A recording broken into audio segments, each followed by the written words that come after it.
Hello అండి, అందరికీ welcome to Padma Prasad blogs. ఈరోజు లంచ్ బాక్స్ రెసిపీ వచ్చేసరికి కర్డ్ రైస్ అండి. పెరుగన్నం.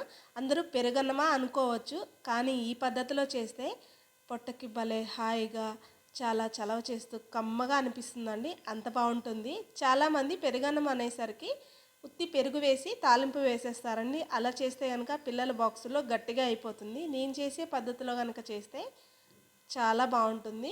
అన్నం వండేటప్పుడే కొంచెం ఉప్పు వేసి చల్లారి పెట్టేసుకోవాలి.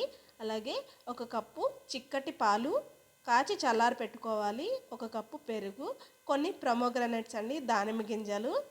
ఇవి తింటున్నప్పుడు బాగుంటాయి నోటికి తగులుతూ. తాలింపుకి ఒక స్పూన్ ఆవాలు, జీలకర్ర, శనగపప్పు, కరివేపాకు, ఒక ఎండుమిర్చి చీలిక, పచ్చిమిర్చి చీలికలు, జీడిపప్పు. ఈ రెసిపీకి మంచి టేస్ట్నిచ్చే మిరియాలండి. అలాగే కొంచెం ఆయిల్, రుచికి సరిపడా ఉప్పు. అంతే అండి కావాల్సినవి. 5 నిమిషాల్లో కమ్మటి కడుపుకి చల్లగా అనిపించే కర్డ్ రైస్ చేసేసుకోవచ్చు.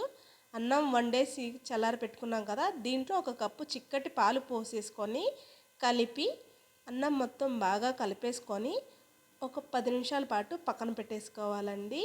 అలా చేయడం వల్ల మనం పోసిన పాలన్నీ కూడా రైస్లో పీల్చేసుకొని, చూసారా, నేను 10 నిమిషాలు పక్కన పెట్టుకున్నాక మీకు చూపిస్తున్నాను. పాలు మొత్తం రైస్ పీల్చేసుకుంది. ఇప్పుడు దీంట్లోనే ఒక కప్పు పెరుగు వేసి పెరుగు కూడా మొత్తం అంతా కూడా కలిసేటట్టు కలుపుకోవాలి.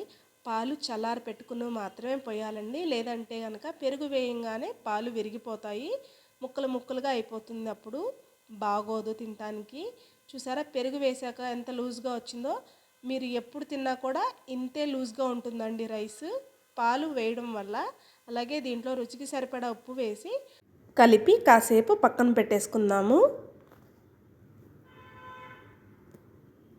చక్కగా మొత్తం అంతా కూడా కలిపేసుకున్నాం కదా, దీన్ని పక్కన పెట్టేసుకొని కడాయి బాగా వేడెక్కాక ఒక 2 స్పూన్ల వరకు ఆయిల్ వేసుకొని పోపు దినుసులండి, ఒక స్పూన్ ఆవాలు, ఒక స్పూన్ జీలకర్ర, ఒక స్పూన్ పచ్చిశనగపప్పు, కరివేపాకు, ఎండుమిర్చి, పచ్చిమిర్చి చీలికలు, 2 స్పూన్లు జీడిపప్పు, మిరియాలు. మీరు గమనిస్తే నేను మిరియాలు దంచి వేయలేదు, పిల్లలు తింటారు కాబట్టి ఘాటు ఎక్కువైపోతుంది. అదే పెద్దవాళ్ళకి ఎవరికైనా చేసేప్పుడు కచ్చాబచ్చా మిరియాల్ని దంచుకొని వేసుకుంటే చాలా బాగుంటుంది. వీటిని ఇప్పుడు సిమ్లోనే గోల్డెన్ కలర్ వచ్చేదాకా వేయించుకోవాలి. మీకు నచ్చితే మినపగుళ్ళు కూడా వేసుకోవచ్చు, పంట కింద తగులుతూ బాగుంటుంది. మా పిల్లలు వద్దన్నారు, నేను ఇంకా వేయలేదు. చక్కగా తాలింపు అంతా కూడా బాగా వేగింది కదా, ఇప్పుడు దీన్ని తీసుకెళ్ళి మనం కలిపి పక్కన పెట్టుకున్న కర్డ్ రైస్లో వేసేసుకుందాం. తాలింపు అంతా కూడా వేసేసుకొని మొత్తం అంతా కలిసేటట్టు కలుపుకొని మీరు ఈ టైంలో ఒకసారి టేస్ట్ చేయండి. ఉప్పు సరిపోతే కనుక కొంచెం అడ్జస్ట్ చేసుకోండి, ఎందుకంటే పెరుగు వేసే దాన్ని బట్టి ఉంటుందండి. మనం ఫ్రెష్గా ఉన్న పెరుగు వేస్తే కనుక ఈ రైస్కి ఎంత సరిపోతుందో అంత ఉప్పు వేస్తే సరిపోతుంది. అదే పుల్లటి పెరుగు వేస్తే కనుక కొంచెం ఉప్పు ఎక్కువ పడుతుంది. ఒక గుప్పెడు దానిమ్మ గింజలు వేస్తున్నాను. ఈ దానిమ్మ గింజలు కూడా చాలా బాగుంటాయి తింటున్నప్పుడు.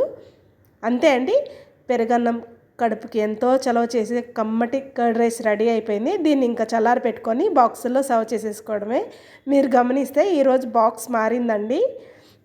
మా పాప రోజు అన్న బాక్స్ మాత్రమే చూపిస్తాను, ఆ బాక్స్ చూపించవా అని అడిగింది. సో అందుకని తన బాక్స్ పెట్టాను ఈరోజు. అంతే అండి, మా పాప కొంచెం రైస్ తక్కువే తింటుంది. లంచ్ బాక్స్ అయితే రెడీ అయిపోయిందండి. ఎంతో కమ్మగా ఉంటుంది, కడుపుకి భలే చలవ చేస్తుంది. మార్నింగ్ బ్రేక్లో తినడానికి కొన్ని స్నాక్స్ పెట్టానండి. అలాగే ఈవినింగ్ బ్రేక్లో కూడా కొన్ని స్నాక్స్ పెట్టాను. నేను వీక్లీలో ఒక 2 డేస్ ఆర్ 1 డే వాళ్ళు అడిగిన స్నాక్స్ పెడతానండి. మిగతా డేస్ మాత్రం కొంచెం హెల్తీ స్నాక్సే పెడతాను. వాళ్ళు కూడా చక్కగా ఎంజాయ్ చేస్తూ తింటారు. అంతే అండి, లంచ్ బాక్స్ రెసిపీ అయితే అయిపోయింది. మీకు నచ్చిందా అండి ఈ వీడియో? అయితే లైక్ చేయండి, షేర్ చేయండి, మన ఛానల్ని సబ్స్క్రైబ్ చేసుకోనండి. నేను ఇలాగే మరిన్ని కొత్త వీడియోస్తో నేను మీ ముందుకు వస్తూ ఉంటాను. అలాగే మీరు కూడా ట్రై చేసి ఎలా వచ్చిందో నాకు కామెంట్ చేయండి.